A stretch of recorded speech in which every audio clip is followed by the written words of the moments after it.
कुछ भी तो ना दवाई है ये तो। दवाई दिखाइए जरा।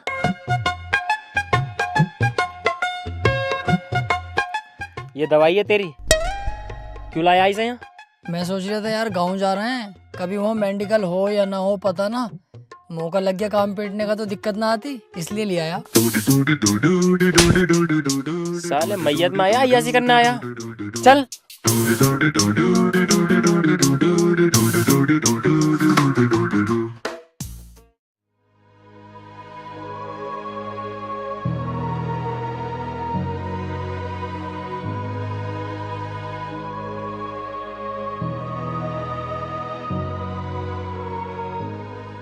सोचा था अगले साल प्रधानी लड़ूंगा, सोचते ही एक वोट कम हो गया। चले, हमें घर कुछ और भी काम है।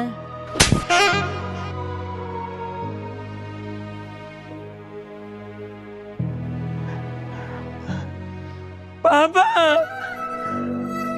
पापा, पापा, ये क्या हो गया पापा? पापा, पापा ये क्या हो गया तुम्हें? पापा उठो, पापा मुझे छोड़ के नहीं जा सकते तुम।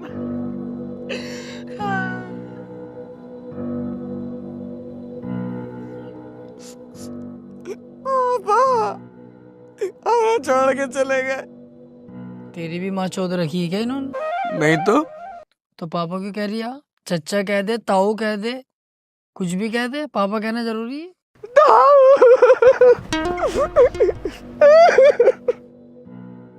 ताऊ यार बहुत टाइम हो गया, भूख लग रही है, खाने का क्या इंतजाम है? सोले एक रैप्टा ऐसा मारूंगा कान लाल हो जाएंगे। जाहिल ही है एक नंबर का, मतलब दोस्त के बाप इस दुनिया से चलेगा, उनकी मैयत में आया, तुझे खाने की पड़ रही है। जानवर कुछ अकल सीख ले, जाहिल जलील सुअर। अरे वो बिरयानी बनाया ना किसी के मरने के बाद, तो मैं सोचा कभी बनी हो तो वहीं बैठ जाएंगे। चल तो रुक जा, मैं पूछ के आता हूँ।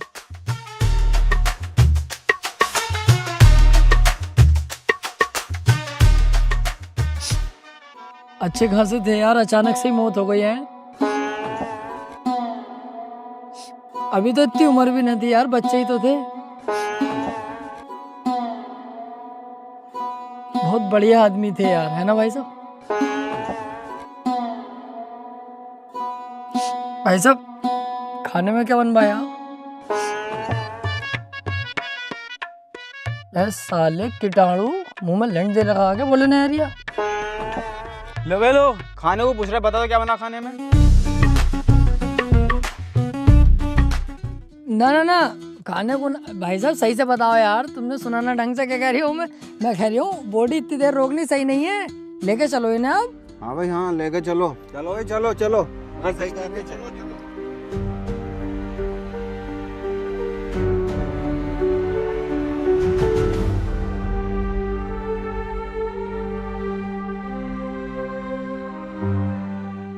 यार राशिद अब छोड़ ना, कब तक अफसोस करेगा? इस दुनिया में जो आया है एक दिन उसे जाना ही है। ऐसे टेंशन लेके क्या फायदा है? रिंकू यार इसे समझा। अरे रब्बू सही कह रही है, अपन शहर चलते हैं, वहाँ काम धंधा करेंगे, ध्यान लग जाएगा, वहाँ पे सब भूल जाएगा। टेंशन मत ले यार इतनी। सही कह रही है, चलते हैं शहर। अब तेरा रह भी क्या है गांव के अंदर?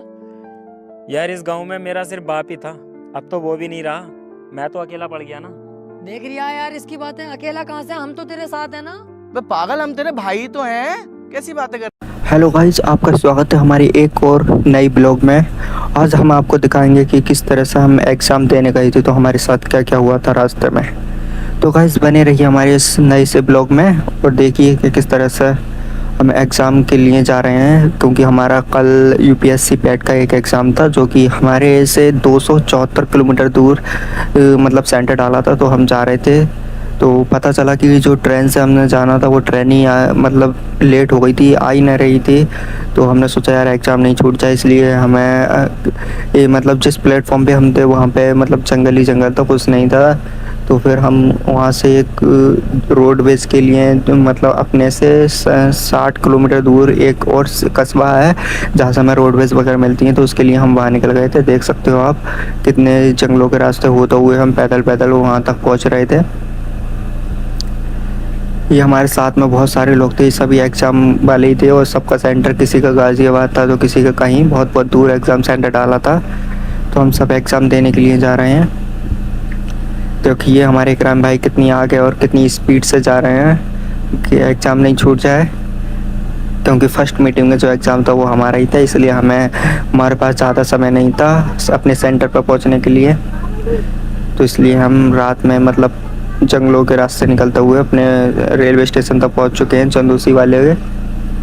और देखिए अब हम यहाँ पे बैठे हुए हैं, हम ट्रेन के आने का इंतज़ार कर रहे थे क्योंकि यहाँ पे बहुत सारी भीड़ थी, तो इसलिए हम रेलवे स्टेशन से बाहर आकर बैठ गए थे। हमारे साथ में हमारे बबलू भाई भी हैं, ये देख सकते हो इकराम भाई भी हैं,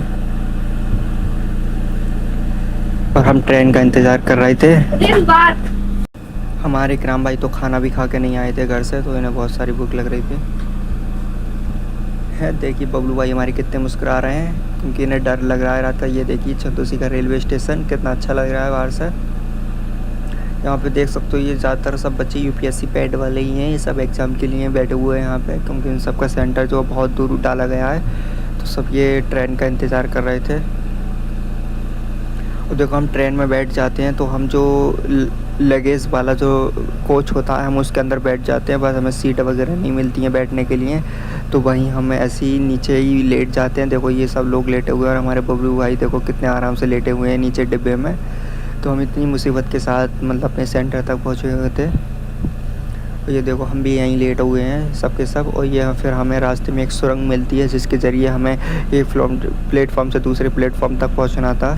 तो हम इस अंडरग्राउंड सुरंग के ज़रिए हम जाते हैं। हमारे इकराम भाई देखो आगे आगे भाग रहे हैं क्योंकि इन्हें डर नहीं लगता, इनका काम ही खतरों से खेलने का। आप देख सकते हो इसके अंदर कितना अंधेरा था। हमारे बबलू भाई को डर लग रहा था, फिर हम उन्हें कह रहे हैं कि चलो नहीं डरने की कोई बात नहीं है, साथ हैं तो सब लोग। लेकिन हम फिर निकल जाते हैं और फिर हमें फाइनली हम अपने मतलब जहाँ हमें पहुँचना होता है वहाँ हम पहुँच जाते हैं। और अब देख सकते हो इकराम भाई देख रहे हैं और लोगों को डराने की कोशिश कर रहे हैं। ये देखो हम प्लेटफॉर्म से अंडरग्राउंड जो सुरंग थी उससे बाहर निकले आए हैं प्लेटफॉर्म की तरफ। और गाइस फाइनली हमारा एग्ज़ाम कंप्लीट हो चुका है और हमें एग्ज़ाम देख के वापस आ गए हैं। और प्लेटफॉर्म से रेलवे स्टेशन से हम अपने घर के लिए लौट रहे हैं और यहाँ पे इंतज़ार कर रहे हैं एक ट्रेन का जो हमें रामपुर तक छोड़े। तो गाइस अभी ट्रेन आने में टाइम है, इसीलिए हम थोड़ा सा ब्लॉग बनाने लगे थे। तो ये देख सकते हो कितना अच्छा व्यू आ रहा है यहाँ पर। यहाँ पे भी बहुत सारी पब्लिक थी, मतलब गर्मी इतनी थी ऊपर से गाइस आप अंदाज़ा नहीं लगा सकते, तो बहुत ज़्यादा। ये देख सकते हो प्लेटफॉर्म की तरफ, ये हम प्लेटफॉर्म से बहुत दूर आके खड़े हुए थे और सामने देख सकते हो आप कितनी पब्लिक थी वहाँ पे। बहुत ज़्यादा पब्लिक आई भी हुई थी क्योंकि सब एग्ज़ाम वाले ही बच्चे थे। किसी को एग्ज़ाम देने कहीं और सेंटर पर जाना था, किसी को घर लौटना था एग्ज़ाम दे के। और फाइनली हम रामपुर पहुँच जाते हैं। तो जब उतरते हैं प्लेटफॉर्म रेलवे स्टेशन से बाहर आते हैं तो देखते हैं कि रामपुर में तो कोई भी मतलब इंसान देखने को नहीं मिलता है, सब सो रहे थे।